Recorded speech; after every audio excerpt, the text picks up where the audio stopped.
Dr. Christina Conolly, and welcome again to our MCPS video series, Waymaking. Our goal is to help families make their way through many of the emotional challenges we are faced with today. During this time of filming, I wanted to share with our audience that I am recording from my home office. So this is why I don't have a mask on today. So with us, I have with me today Miss April Longest, who is the principal of Farmland Elementary School, and Darin Kenley, who is the client partner with Franklin Covey Education. Thank you for joining us today. Welcome. It's great to be here. Excited to be here, Christina. And I too am at home, not in a school building, which is why I also do not have on a mask today as well too. All right. So today we are discussing the new social emotional learning curriculum in MCPS schools called Leader in Me. For our first question, can you share with our audience what Leader in Me is? Absolutely. The Leader in Me is a pre-K to 12 comprehensive school improvement process.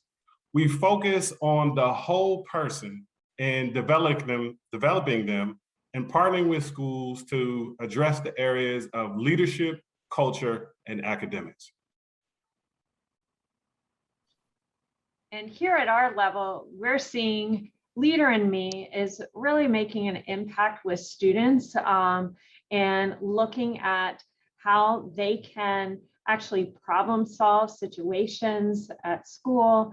They're also looking at many different other areas of, it relates not only to academics, but also with social emotional supports for students. Okay, so that leads me into my next question for you all is, so how does Leader in Me support the student social emotional needs that are in the schools? Well, I'll start with that. And the Leader in Me focuses on 5 key areas to support educators, staff members, students, and families, because our process is not just for students, but it's also for adults. And the 5 areas that we focus on are, number 1, self-awareness. So how can we make sure that the people that are involved in our process are better understanding like their thoughts and feelings and what prompts those thoughts and feelings. Second is self-management. So how can you constructively respond to how you're feeling, to how other people are actually feeling? 3 is social awareness. How can we better understand others and how they operate, how they function? 4 is relationship skills. So how do we effectively communicate with others? How do we interact with other people, whether it be adults or whether that they actually be our peers? And then the final area is responsible decision-making. So we need to better understand, and we want to, whether it be adults or students, to reflect on and sometimes pause around what are the consequences on the things that we say and what are the things that we do. So self-awareness, self-management, social awareness, relationship skills, and responsible decision-making is how we align our process to helping to support addressing those 5 areas. And I can follow up with that too.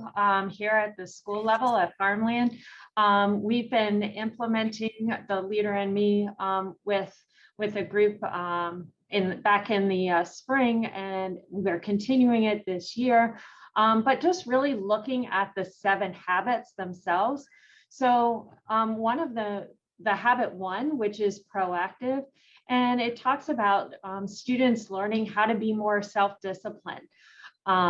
One area that we're looking at, they need to, one phrase that Leader in Me talks about is choosing their own weather, which means they can choose how do they respond to different situations. So thinking about habit 3, because there are 7 habits, and in habit 3, it's called putting first things first. Students really prioritize what's important with first things first. This year, already, we're starting the year with looking at what's important, what goals are we trying to reach this year. I had a 5th grade teacher share with me how they actually had a list of what their goals are going to be this week and pick out, okay, for this week, what goal am I going to be working for? So they're prioritizing what's important. And then what they did was, once they chose that goal, they put that goal on a rock. So for example, one student had writing as her goal. She wants to improve her writing this week. So that was something that she has sitting out around the room to keep in mind, what is the rocks that they want to take care of for the week. Another habit is habit 4, and this goes along with what Darin said about building relationships. So looking at different students' points of views and learning how to communicate. And then even habit 6, which is synergize, which is collaboration, which we want all our students to do, is be good at collaborating with each other and getting along well with others. No, and all those things are excellent. I mean, it really sounds like, so it's not just, you know, like it talks about the social emotional things, but these are also life skills that all of our students, all of our staff and our families need, you know, in order to be successful, and how to work with information and things within, but then also how to work with a group and how to work with others. Those are key tenets when it comes. I mean, think about, I always think of, like, when it comes to SEL, you know, people are like, oh, what are you teaching these kids about these feelings? And I'm like, well, when you go and get a job, you know, yeah, you got to know your academic stuff, but you got to be able to get along with people and work as a team too, right? And so, and kids need to be taught those skills. Absolutely. All right. So, but now, April, you've gone into some of my next question, you know, in terms of how you have been implementing Leader in Me in your school.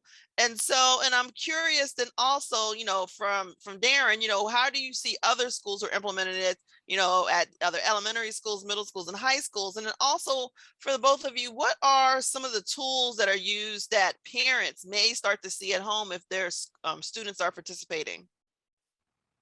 Yeah, I will start. Something that's a bit different about, I believe, our process versus some others is just we focus first and foremost on like paradigms in terms of how students and adults are, like, what they think, what they see, like what it is that they believe.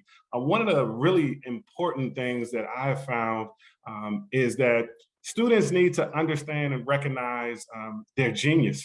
I mean, I think it's our role as educators is to help identify what is really great and amazing, uniquely amazing about each and every individual student.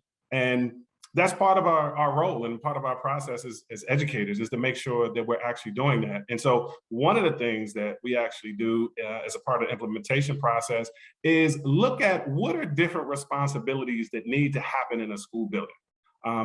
And so very oftentimes students will think leadership is whoever's in front of the class or whoever has a title, as opposed to leadership is taking ownership, responsibility. It could be helping a classmate. And so in a lot of our schools, we have what are called leadership roles. And the students can often apply for the role that really suits something that they're very interested in, what they're really passionate about. One school that really stands out to me is a school that was very interested in recycling, and the staff actually was organizing a lot of that initially. And then we partnered with them and said, you know, that's a leadership role that students can actually have. And so they had the green and clean recycling team who would actually set out to design and what they would actually do in terms of recycling for the school. And so in terms of setting up the bins for each individual classroom, what the collection time frame was, and what that meant for the collection for the entire school. And one of the other great things that they did is they actually tracked their progress around how they were actually doing with the goals that they actually set to actually do that. So it's just one example of, think of putting more opportunities for students to actually lead and be empowered by those leadership opportunities. And to kind of follow up with what Darin was saying, I would say it's super easy to implement at the school, at the elementary level. We've been able to, you know, the vocabulary is right there for us with the 7 habits. We're able to actually look at it differently. It's not just a curriculum that you're going to implement on a, you know, like 30 minutes once a week or something like that. It's something that when I sit down with my students, we're talking about, okay, how can we proactively look at a situation? How can we set goals? So that didn't work for us. So what goal can we set for the next time? Whether it's academic or whether it's in other ways, maybe it's a behavior goal, maybe it could be any goal that you can think of. But you know, the vocabulary is there as well. So we've actually started using some of those phrases like, are you choosing your own weather right now? That's actually a phrase that many of the classes are using. One great piece of this is many schools already are forming their missions and their visions. But what's great is in these classrooms right now, I was actually talking to a first grade teacher recently, and they have a reading initiative in the lower grades, and they split up into those classes. So the reading initiative teacher can decrease the class size for reading. Well, that teacher actually put together a mission statement with her class. And she shared with me and said, you know what, I actually think this is bringing our class closer together by doing this mission statement. So it's been great because Darin and the leader in me has given us these great pamphlets to use in the classroom, which is also supporting the learning in the classroom as well as their dashboard. It's very comprehensive with some great resources in there that we've been exploring. But really right now we're focusing, as Darin said, on these leadership opportunities. And honestly, in the school, we have a lot of already leadership opportunities, and it's just a matter of how can we increase those leadership opportunities, whether it's like a Best Buddies program for students where they go and they mentor other students, or maybe it's reading with a kindergarten class. But all of those things are very simple to implement across the school. And so those are a few things that are happening here. I want to go back to your question too about like what families can do. And what I often say is that we, you know, as educators in a school building know we're doing something right when we ultimately hear from parents who ask, you know, what is this new language? Or I'm noticing some different things and how my child is approaching, you know, doing, say, for example, habit 3, first things first, which is one of the habits that we often talk to students about, you know, and at home, what that might mean is actually doing your homework first before you actually play. So there's lots of opportunities to implement the habits at home. But I also will say, parents, it's really great when you actually will get to learn the habits to make it a part of what you do at home, because your students, your children may often start to challenge you on how you are living or not living the 7 habits as well. And I'll give you an example. I remember talking to a parent and a student one day where the parent said, yes, my child has really been taking some of this learning to heart. They were at home and they were rushing in the morning. I don't know, parents, you know what that's like when you're rushing out in the morning to get your kid out. And the parent was rushing around trying to get lunch together. And her child said, well, if you would have practiced habit 2 and beginning with the end in mind, you probably would have prepared lunch the night before. And so today we wouldn't be rushing the way we are. And so there are practical, very practical life skills that children are learning and can implement at home. And I think that it's a great way to take what is being learned in school to really complement that and have those conversations. We have resources and tools available for parents to really have conversations about what it is that they're actually learning in school. What are the habits that they're learning? What are the highly effective practices that they could be doing at home? That again, these are skills, as was mentioned before, it's not just what you learn in school, it's about how you should actually be living your life.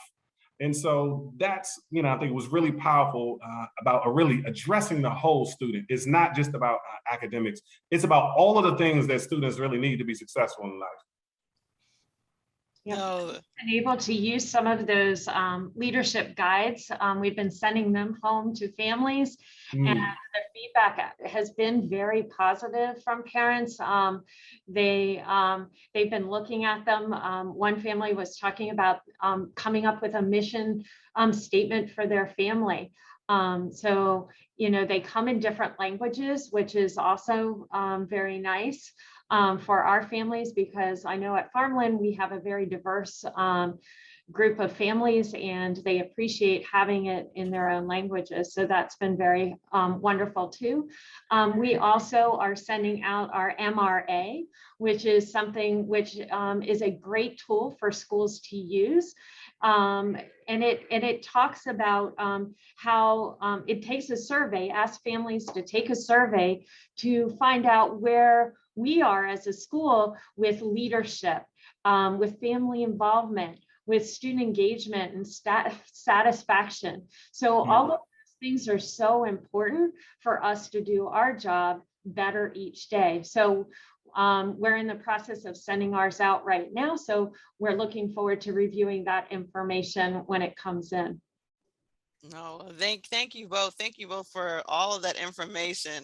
And I love it when, a kid comes back and says, well, you got to begin with the end in mind. I thought that was hilarious, but true, but so true. These are all things we It's want our true. kids to learn, right? And so, and it teaches us as the adults that, yeah, I need to start incorporating some of these into, in my life.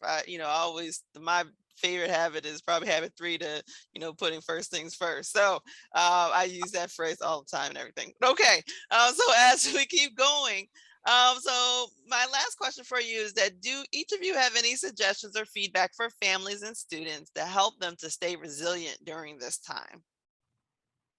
Yeah. Yeah, so I would say one thing that I've done myself is just find something that I enjoy doing. Whether it's spending some time outside with my family, playing games that are like board games, putting away our computers, and just really enjoying each other during these times. And, just knowing too that there's people here at school are here to support you. And if you are going through a challenging time, please reach out to your teacher or the counselors here at school, or even the administrators. We're all here to support everybody. So anything that is needed, we're here for them. Yeah, I would say, so for those of you who may not know, habit 7 is called sharpen the saw. And it really focuses on the importance of developing balance in your life.